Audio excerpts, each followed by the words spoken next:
दसरा हा हिंदू धर्मातील एक महत्त्वाचा सण आहे, जो संपूर्ण भारतात मोठ्या आनंदाने आणि उत्साहाने साजरा केला जातो.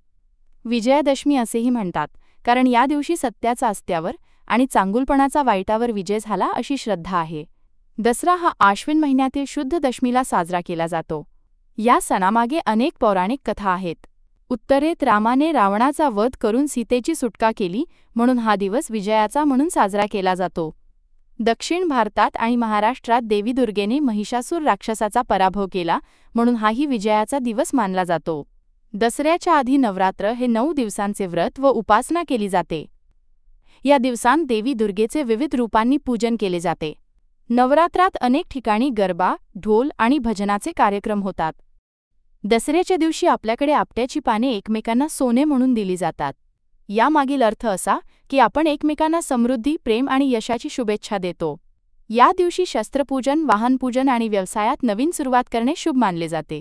विद्यार्थ्यांसाठीही हा दिवस विशेष असतो, कारण हा विद्येचा आणि परिश्रमाचा सन्मान करणारा दिवस आहे. काही ठिकाणी रामलीला आयोजित केली जाते आणि रावणाच्या पुतळ्याचे दहन करून वाईटावर चांगुलपणाच्या विजयाचा आनंद साजरा केला जातो. दसऱ्याचा संदेश असा आहे की शेवटी सत्य, न्याय आणि धर्म हाच विजयी होतो. हा सण आपल्याला प्रेरणा देतो की आपणही आयुष्यात प्रामाणिकपणे, धैर्याने आणि चांगुलपणाने वागले पाहिजे. दसऱ्याच्या निमित्ताने आपण सर्वांनी आपल्या जीवनात नवे संकल्प करावेत, मनातील दुर्गुणांचा नाश करावा आणि एक सकारात्मक, आनंदी जीवन जगावे, हीच अर्थाने विजयादशमीची शिकवण आहे.